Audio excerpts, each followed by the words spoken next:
DOA2 Hardcore. Holy crap, this game is the shit. Released on October 26, 2000, it was one of the original 29 launch titles for the PlayStation 2. It was developed by Tecmo Creative Team No. 3, known today as the legendary Team Ninja, headed up by one of the most polarizing figures in the industry, Tomonobu Itagaki. I was 14 years old at the time, and this game was mind-blowing. The speed, the graphics, the gameplay, and let's be totally honest, the women. But before we get too deep into DOA2, let's take a really quick look at the series' history up to that point. Dead or Alive 2 is preceded by, well, Dead or Alive 1 of course. Released in 1996 for the Sega Model 2 arcade board, DOA was a direct result of the Virtua Fighter series' popularity in Japanese arcades, which was 3 games deep by the time DOA 1 released. Tecmo was in dire financial straits at the time and basically wanted to ride VF's coattails to try and get out of the red. Tecmo higher-ups approached their rising talent, Tomonobu Itagaki, with the task. Itagaki would later say in an interview with Kikizo, "At the time, Tecmo wasn't doing so well. Our name wasn't really known and our finances were rather shaky. The management asked for a Virtua Fighter style game, only better. Timing was a big part of it. VF was considered the pinnacle of gaming excellence at the time. If Gran Turismo had been released around that time, I would have been asked to make a GT-style game instead." Itagaki has famously stated that the name of the game, Dead or Alive, was quite literal, as Tecmo's future depended on the success or failure of the game. Itagaki was a fan of Virtua Fighter and wanted to take that formula and add his own twist, and that twist was adding lots and lots of boobs. DOA 1 was, to my knowledge, the first game with jiggle physics for the ladies, an option that could be turned on or off in the arcade machine settings. When talking about this feature, Itagaki said in an interview with G4 TV, "Well, I think entertainment needs sexuality and violence. So if entertainment lacks sexual elements, then it's entertainment no more." Damn, dude, that is a hard-line stance on something if I've ever seen it. I mean, I like sexy stuff too, a lot, but something not having sex injected into it doesn't make it unplayable or something. That was a very brief history of DOA 1, and I didn't talk about the gameplay, but don't worry, we'll cover that with DOA 2. So let's jump into today's real subject. Like its predecessor, DOA 2 originally started as an arcade game being released in 1999, and was developed using the Sega Naomi arcade board. Naomi, short for New Arcade Operation Machine Idea, was released a year prior, making Dead or Alive 2 one of the first games developed for it. Other notable titles that ran on Naomi included Crazy Taxi, House of the Dead 2, F355 Challenge, Power Stone, and Marvel vs. Capcom 2. Sega's new console, the Dreamcast, was built around the Naomi board, allowing developers to quickly and easily port their arcade games basically one-to-one, and Tecmo took full advantage of this by porting DOA 2 onto the machine only 4 months after it had landed in Japanese arcades. It really is weird to me to think that Dead or Alive 2 started out in arcades. I've only seen DOA 1 and 2 arcade machines exactly once in my life, and I think it might have been at the county fair in my hometown in 99 or 2000. I've always seen DOA as an at-home fighting game, if that makes any sense. In March of 2000, DOA 2 would be ported to the PlayStation 2 in Japan, but left a lot to be desired as it was buggy as hell, straight up freezing when playing versus mode at times. Itagaki and Team Ninja would rectify this for the North American version, rebranded as DOA 2 Hardcore. This version of the game fixed the bugs of the Japanese release, along with adding new fighters, stages, and costumes. I first experienced DOA 2 Hardcore at a friend of a cousin's house in Gallipolis Ferry, West Virginia. Kind of a strange degree of separation there, but it is what it is. And yes, I remember the exact place where I first saw Hardcore in action. The main menu itself was like a revelation. Our selections are hovering over a fully rendered stage from the game, showing off the game's lighting effects and graphics. They knew this game looked killer, and this was just one way of showing it off. What a flex. I would use the menus just being a static image with some words superimposed over it. The game continues to show off its graphics on the character select screen as each character is fully rendered right there. Usually a fighting game selection screen was comprised of static images of each fighter, but not here. Once you make a selection, your character of choice even hits a cool pose. They'll also appear in whatever costume you pick. Since then, showing off the full model of a character has become the standard in character select screens for fighting games. After picking your character, the screen goes dark and the game lets you know that DOA2 engines are initializing. At the time, I was thinking the game was doing something crazy I'd never seen before. Initializing engines? What does that mean? It was just a fancy way to say the game was loading, but to a stupid teenager, it made the game seem really advanced. As dumb as it may sound, one of the things that impressed me the most was that the women wear nail polish. Yeah, well done manicure was all it took for me. That's when I knew this was next gen. This was like seeing The Rock throw his elbow pad in WWF SmackDown, or taking flight in the R-Wing in Star Fox for the first time. Alright, so the game is pretty, you get it, but how's it play? Like Itagaki said, he was asked to make a game that rivaled Virtua Fighter, so that's exactly what he did, just with more boobs like I said earlier. But outside of the titillation, Itagaki also added some depth to the gameplay. Like Virtua Fighter, DOA only uses 2 buttons for striking, punch and kick. Both attack types can be strung and mixed together to form combos with directional inputs changing attack properties and hit locations. Throws also play a big part in the game, so much so that they have their own dedicated button to execute them. In most fighting games, a throw is initiated by pressing 2 attack buttons at once, while in close proximity to your opponent, or pressing a direction in combination with an attack button. In DOA2, pressing the throw button is all you need. Inputting directional commands or sweeps allows you to do different throws. Throws are also contextual to your position in relation to your opponent, giving each fighter access to roughly 10 or so throws. But there are some characters that specialize in them, specifically the 2 pro wrestlers on the roster, Tina and Bass, having 19 and 26 throws in their movesets respectively. These 2 and many others also have access to combo throws, letting you string multiple throws together. Tina has my 2 favorite strings, check this out. A snapmare into a surfboard, and then lift them up with a tiger suplex. Or even better, inverted pile driver into an electric chair drop, and finished off with a standing sky twister press. Holy shit, that's awesome. Also, the unlockable character Bayman, who's a Russian assassin, has a couple of combo throws that are definitely pro wrestling pilled. He has a DDT in his arsenal that would put Arn Anderson to shame, while also being able to execute a fucking sharpshooter. I'm pretty sure after getting his head kicked off by Goldberg that Bret Hart wasn't training Russian mercs, but hey, what do I know? Even the Ninja Ayane can do what's basically a sunset flip, while Zack hits a not so great looking Stone Cold Stunner. Maybe Itagaki was a big wrestling fan. Lastly, we have the free button. Holding the button blocks just like in Virtua Fighter, but tapping the free button while pressing a direction puts your character into a counter stance, allowing you to reverse your opponent's moves with a counter hold. This isn't as easy as it sounds though, as you have to input the direction in relation toward the move you're trying to counter hits the body. Diagonally back and up counter strikes that hit high, straight back counters moves that hit mid, and diagonally down counters moves that hit low. This means that you really have to master your 50-50 mix-ups in order to avoid being countered, but you also have to be familiar with your opponent's moves so you can counter them. This is what really set DOA apart from its contemporaries from a gameplay standpoint. You could be getting your ass beat, but the second you hit a counter hold, it's like a mental boost. That moment of respite from your opponent's assault is just enough to let you gather it back up. If you can slip a hold into your opponent's bread and butter combos, it plants that seed of doubt in their mind. You could be going for the kill shot, only for it to get reversed and the momentum of the match completely swing away from you. It is so hype when you're trading reversal holds back and forth with an opponent. This system is so cool. Some characters can even do combo holds, similar to combo throws. When countering a mid kick, Tina does a sick dragon screw that can be followed up with a figure 4 leg lock. Badass. There's also Lei Fong, who can parry high and low attacks by pressing back in an additional direction. You don't get a damaging reversal move doing this, but it lets you go on the attack almost immediately after. Now here's where all this coalesces together. Each command is strong against and susceptible to each other. Strikes beat throws, throws beat holds, and holds beat strikes. If a person is spamming holds, throw them, as holds can't counter throws. If they're punching and kicking your face, holds get you out of it. If they're trying to go for the home run combo throw, keep your distance and punish a missed throw with a strike. This basically turns the game into a glorified rock paper scissors simulator, but it's so much fun. Supposedly Itagaki wanted DOA2 to look like a martial arts film you could play, and the animations on moves, holds, and throws makes it look exactly like that. When you have 2 people who know the game inside and out getting it on, it looks like a fight scene out of a Bruce Lee or Jackie Chan film. Speaking of, you can take some falls in the game that even Jackie would be afraid of. Many of the game's beautiful stages are multi-tiered, letting you knock your opponent off a high ledge and into a new arena below. Watching your opponent fall to what should be their death just to see them pop right back up is hilarious. The character on offense should be dead as well, no way your legs don't shatter from a jump that high. DOA2 also introduced walls to the series, letting you back your opponent into a literal corner. Some throws and holds are even context sensitive near walls, letting you add a little extra spice to your attack.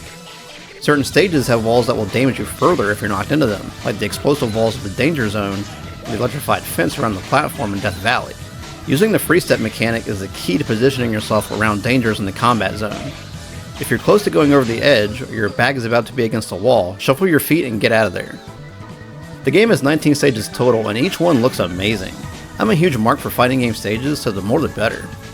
One of my favorites is the Crimson, because it shows off the game's lighting effects really well.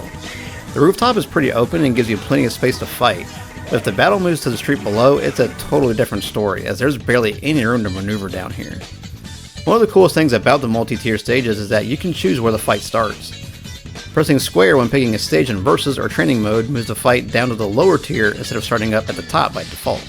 Many stages have varying degrees of slopes on them, which doesn't affect the gameplay, but it was cool to see uneven ground in a fighting game, seeing as how 100% of games up to this point only ever had flat surfaces to fight on.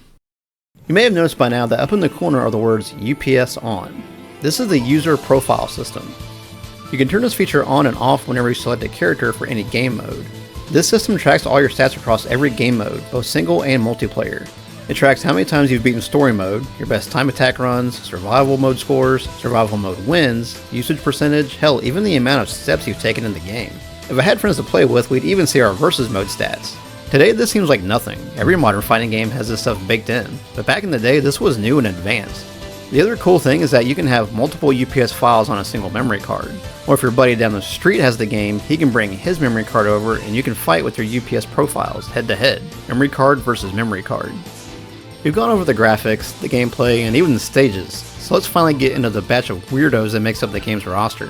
And yes, I called them weirdos, but that's only because the story mode makes almost every character seem like a lunatic, but we'll get to that a bit later. Accompanying each fighter on the select screen is a little bio telling us their nationality, fighting style, age, vitals, their measurements, and occupation. First up is Kasumi, the poster child of the franchise and canonical winner of the first DOA tournament. She's a runaway ninja who set out to find her missing brother, Hayate. I love that her occupation is just listed as ninja. What exactly does being a ninja entail in the year 2000? What's the salary? Does it come with bennies? Ayane is Kasumi's half-sister and is tasked with finding her and either killing her or bringing her back to the ninja village. I'm not sure which. Genfu is a bookstore owner who's entered the tournament for the money, needing it to help his sick granddaughter. He fills the old master archetype of the game. Tina Armstrong is a professional wrestler who wants to pull a Rock the Dwayne Johnson and dish the squared circle for the silver screen. Base Armstrong is Tina's father and wants to crush the hopes and dreams of his only child. Elena is a French opera singer who's trying to find the assassin who killed her mother. She also has some major Aerith vibes going on here. Look at the hair and the eyes, even the big bow. Ryu Hayabusa is yet another ninja and is part of the same clan as Kasumi and Ayane, whose goal is to save Kasumi by beating the crap out of her in the tournament so that she cannot advance in the bracket. Seems like she can take care of herself well enough as she won the first tournament, which Ryu was also in. I didn't realize this back then, but this is also the same guy from fucking Ninja Gaiden.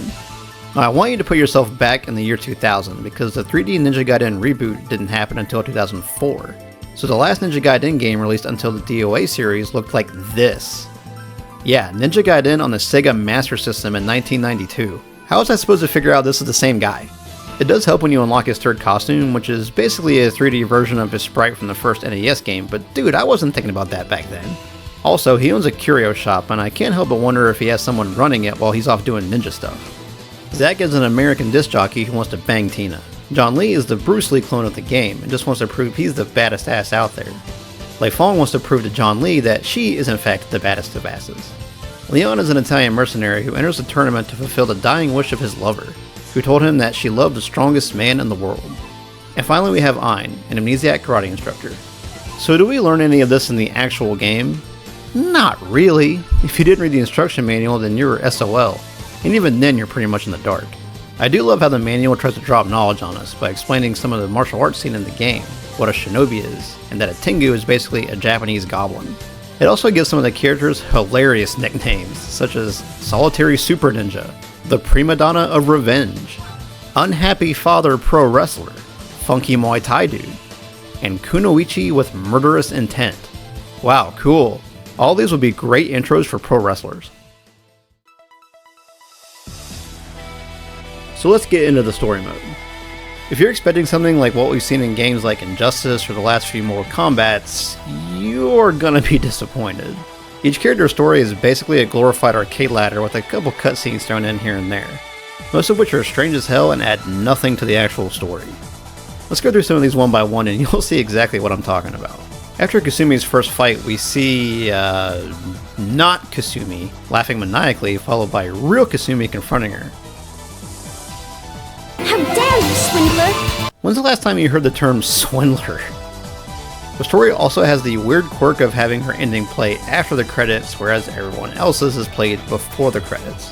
Also, it's just a picture of a flower and her saying she wants to go home. Okay. Ayane's first cutscene is one of the few that really holds any weight, and even that's a stretch. Before fighting Helena, she comments that she, quote, came all the way here. And Helena immediately accuses Ayane of being her mother's killer. I mean, she is the kunoichi with murderous intent after all. But there's absolutely nothing in this scene that gives Helena any reason to make that accusation. Ayane neither confirms nor denies, and after winning, tells Helena that she didn't have time to sing. This is also where I had to say that Ayane's voice actress is pretty bad.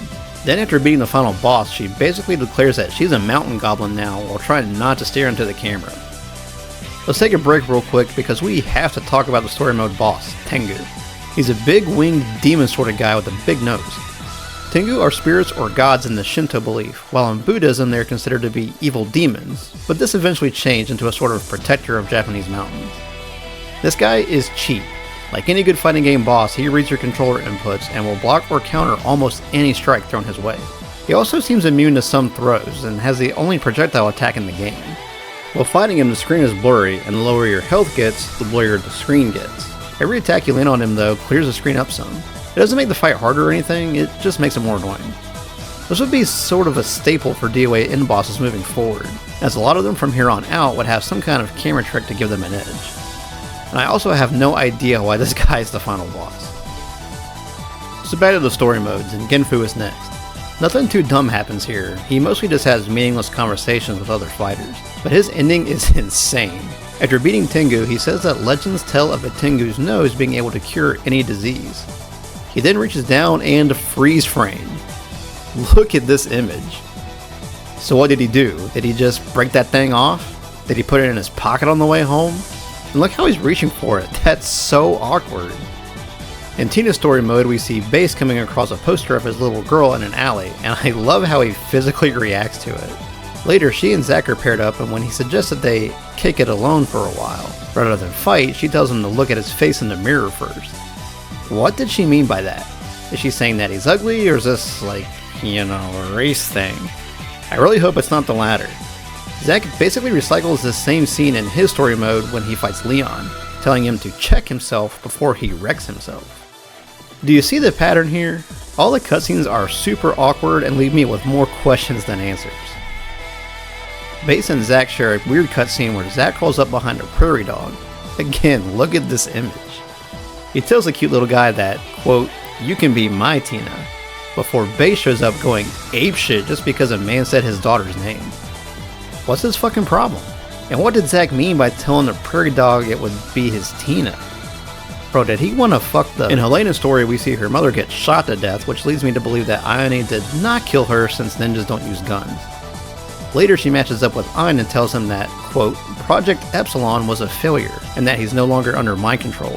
Yo, what the fuck? Where's the context here? What the hell is going on? After the Ayane fight, she's standing in the opera house while it burns down, and dude, no way. She'd be done here. Also, did she set the opera house on fire? Is she an arsonist? Reminds me of the finale of Frankenstein Must Be Destroyed. There are plenty of other weird cutscenes, but you get the picture. These are the ones that have always stuck out in my mind. Outside of story mode, you have your standard fare of fighting game modes, such as training mode, time attack, and survival. I said earlier that story mode is basically a glorified arcade ladder, but that's giving it a bit too much credit. Each fight is a single round, and you can beat any character's story in as little as 5 minutes. Time attack is more like an arcade mode, where it's best 2 out of 3 rounds, just without cutscenes or endings. Survival mode, though, is a totally different animal. Each fight is 1 round, and after beating the opponent, the next character jumps into the fray immediately. No load times. This felt like I was playing the future. Now that I mention it, other than the DOA2 engine's initializing screen after picking your character for any mode, there's no loading in this game. That's impressive for a console launch title. Every time you beat an enemy or attack them on the ground, they drop an item you can pick up, which gives you points while some restore health. If you ever see Suezo pop up from the Monster Rancher games, definitely pick him up because he fully restores your health. There's also the false Suezo, which doesn't restore your health and just gives you points. Each character has 3 items unique to them, along with generic items anyone can drop. You can even look at all the items you've collected in the main menu. There's a funny exploit you can do when playing the game with legit hardware. After the game loads into survival mode, eject the disc. After you beat the opponent, the game can't load the next fighter and they'll just lay there forever. You can keep hitting them on the ground and items will flood the stage, letting you fill out the collection gallery quite easily. I love how all the alcoholic items have been changed to juice. The other thing to collect in this game is costumes for each character. Costumes were added to the home versions of DOA1 and have been a huge staple of the series ever since, to the point that Tecmo asks you to pay hundreds of dollars for them in the latest games. Back on the PS2 though, you just had to grab the controller and play instead of grabbing your credit card. One of my favorites in the game is Tina's second costume. I'm a big fan of the casual corset and jeans look. Ladies, this is a rockable look IRL. I also love Lei Feng's party gown, and unlocking it in every subsequent DOA was always top priority. Probably the craziest mode in the game is the tag team mode, which can be played as an arcade ladder or in versus mode against another player. I want to point out here that at the time, fighting games were either tag fighters or single fighters. There were no modes, you had one or the other. So DOA giving you both in a single package is fucking cool. It also works really well. You can tag out mid-combo and keep it going with your other character. Some team combinations have their own special intros and victory poses, and even special tag team throws. The Tag Arcade mode even features its own stages that don't appear in Story or Time Attack mode. Unfortunately, there's only 5 stages in this mode and there's no endings or anything. Despite the fighting portion being well done, it's bare bones. Way back near the beginning of this video, I mentioned how Itagaki wanted to take the Virtua Fighter formula and inject a lethal dose of sexiness, and the hardcore version of DOA2 makes that quite apparent with the unlockable CG gallery. In here we can look at pictures of the DOA ladies in various states of undress. As a 14-year-old, yeah, this was awesome. I was playing this and Blood Rain around the same time, so no wonder I am the way I am today. We've talked about pretty much everything at this point, but the last thing I want to mention is the music in hardcore. I'm serious as a heart attack when I say that this is one of the greatest fighting game soundtracks of all time. It ranks right up there with the likes of Third Strike, Guilty Gear XX, and BlazBlue for me. Shout out to Daisuke. There are times when I'm underneath a car at work and any random song from this game will pop into my head. I used to listen to the soundtrack all the time with the in-game sound test. Seriously, go check it out. It probably goes without saying at this point, but I love this game. The critics also loved it back in the day according to Metacritic. Hardcore was one of the first games I got for my PS2, with the first 2 being Gran Turismo 3 A-Spec since it was packaged with the console, along with NASCAR Thunder 2002. I still remember picking up that box at the GameStop in Huntersville, North Carolina when I first purchased it. I could barely reach it because it was on the top shelf. The front cover is so basic. It tells you the absolute minimum about the game, but the back of the box won't shut the fuck up. I don't think I've ever seen a back of the box blurb that long. I also distinctly remember the ghosted images of Lei Feng and Tina on the back and being like, whoa, sexy. This game was the gas, and hell, it's still straight up rocket fueled. I can go back to it anytime. When I play this game, it really takes me back to my teenage years, before jobs and bills and all the other bullshit we adults have to deal with today. I had just moved to Charlotte, and the PS2 was my big Christmas gift that year, and because I was so new in school, it was basically my best friend for those first few months of high school. Crazy to think that I still couldn't drive a car when this game came out. This is one of those games where I can still remember most of the bread and butter combos for my main and subs. I wish I could remember important stuff instead, but hey, that's just how it is. You can see from my footage that I'm still a little scrubby, but hey, I haven't played the game in years. DOA2 would eventually be remade in 2004 as Dead or Alive Ultimate for the original Xbox, packaged with a slightly enhanced version of DOA1 ported from the Sega Saturn. Ultimate was made using DOA3's engine and mechanics, along with adding Hitomi to the roster. That is, if you had a DOA3 save on your hard drive or a save from the Extreme Beach Volleyball spin-off game. This version of the game is backwards compatible on the Xbox 360, Xbox One, and Series XS, so this is easily the most accessible version of the game. It's awesome too if you want to check it out, but personally, I do prefer the original. This also means you can play every game from 1 through 5 on them, and also 6, but why would you want to do that? People like to badmouth DOA, saying it's all about the tits and ass rather than the punches and kicks, making fun of it for being a Virtua Fighter ripoff, and somehow going as far as to say it's not a real fighting game series, that it's too casual. Well, what's wrong with that? Sometimes you just want to pick up the controller and have fun instead of study frame data and sweat rank matches online. And yeah, the creators of the game admitted as much when it comes to the sexualization of the female cast. What's funny though is that with the release of DOA2, not 1, not 2, not 3, but 4 Virtual Fighter characters would show up as special guests. Akira, Sarah Bryant, Jackie Bryant, and Pai-chan would come over to DOA to try their hands in the Dead or Alive World Combat Championship. And it's awesome because they play almost exactly like they do in their home series. It was like DOA and VF came full circle, and it was as if the developers themselves were saying, hey, why not both? As always, thank you for watching. I'm RedCometXIII, and I'll see you next time. Blah blah blah blah blah blah blah blah. Blah blah blah blah blah blah blah blah. Blah blah blah. The fans really seem to enjoy that. You made it look easy.